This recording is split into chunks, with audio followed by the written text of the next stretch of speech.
mon cher Thierry, une première fake news, un document qui a été partagé à plus de dizaines de milliers de fois. Ce document affirme que les salariés au SMIC toucheront 455 € une fois à la retraite. Vrai, faux? C'est faux. Selon ce document dont l'origine est à ce jour inconnue, alors le journal Le Monde a essayé de remonter le fil, mais pour l'instant sans succès, une personne qui a fait toute sa carrière au SMIC, soit 1521,22 €, toucherait au bout de 44 ans de carrière une pension de retraite de 455,95 €.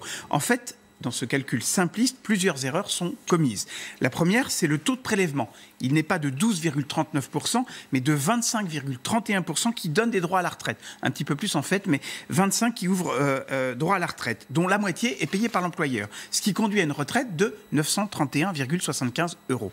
Mais en plus, ça c'est la théorie, parce que dans le rapport de Levoy, il est prévu que la retraite minimum sera de 85% du SMIC net en 2025, c'est-à-dire, si on prend le SMIC aujourd'hui, 1020,98 €. Et de surcroît, on peut ajouter que si le système actuel perdurait, sous la forme qu'on connaît aujourd'hui, ce même salarié ne toucherait pas 1020 €, mais seulement au mieux 900 €. Une autre étude proposée par le collectif Nos Retraites explique qu'un employé au SMIC verra sa retraite baisser de 20%. Vrai, faux? Vrai, mais là encore, l'étude oublie un certain nombre de paramètres.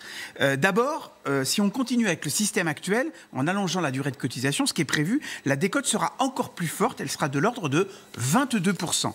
Le projet de réforme n'est donc pas seul responsable de cette différence de traitement, c'est ce que vous expliquiez tout à l'heure. Deuxième élément, le principe de la réforme de Levoy, c'est qu'on repousse l'âge du départ à la retraite, en fait, avec le fameux âge pivot, pour toucher une pension complète, voire une pension bonifiée. Si une personne qui débute sa carrière en ce moment part à la retraite en 2057, 3 ans plus tard qu'aujourd'hui, en fait, il touchera une pension proportionnellement supérieure de 12,6% à celle de son père qui partirait dans les années qui viennent.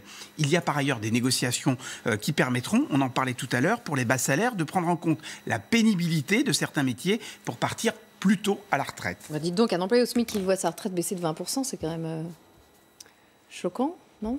En tout cas à l'oreille, à entendre, même si les explications de Thierry sont très claires et complètes. Mais...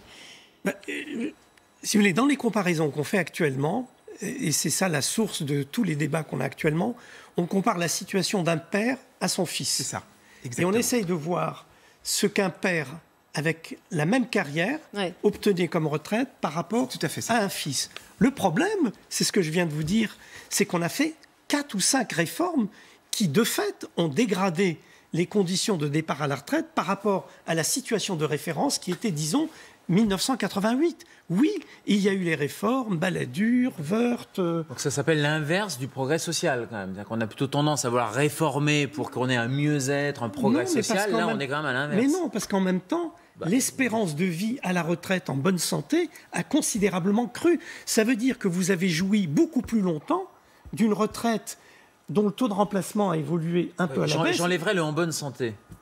L'espérance de vie a augmenté, a cru. L'espérance de vie en bonne santé, elle n'a pas cru de manière délirante. Sur les 30 dernières années, si. Oui, enfin, elle est à 62 ans et demi chez les hommes aujourd'hui. Sur les 30 dernières années. Elle est à 62 ans et demi aujourd'hui, donc c'est pas énorme. Si vous voulez, ce qu'on a gagné en espérance de vie a été gagé pour partie sur une dégradation relative du taux de remplacement. Donc vivez, non mais qu'on soit d'accord, c'est vivez plus longtemps si vous y arrivez, mais vous vivrez, entre guillemets, moins bien.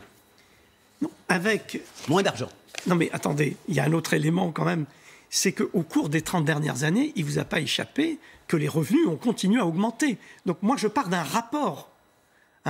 Entre le dernier salaire et la première retraite. Le dernier salaire et la première retraite.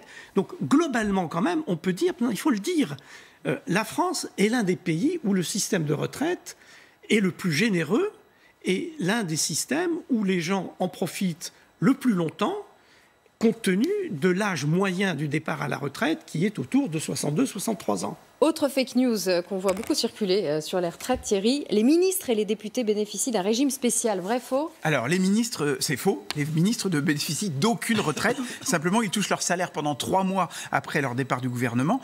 Le régime des retraites des députés, en revanche, a été aligné sur celui de la fonction publique depuis le 1er janvier 2018, ce qui a amené une baisse de 37% des pensions de retraite des députés, qui sont nouvellement élus. C'est une réforme à mettre au crédit de François de Rugy, l'ancien président de l'Assemblée nationale.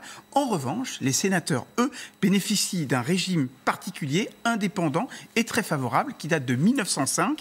Le régime ne sera pas touché par la réforme en vertu de la séparation des pouvoirs. En gros, l'argent confié dans le budget de l'État par l'exécutif à la Chambre haute, en l'occurrence le Sénat, qui est un pouvoir législatif, eh bien le Sénat en fait ce qu'il veut, sans contrôle du gouvernement. En moyenne, un sénateur part à la retraite avec 4 467 €. C'est le dernier chiffre disponible, il date de 2016. Et en plus, c'est un régime particulier du Sénat qui est excédentaire, c'est-à-dire qu'ils ont des réserves financières. Absolument. Ils ont un matelas qu'ils gardent sous le coude. Élie Cohen,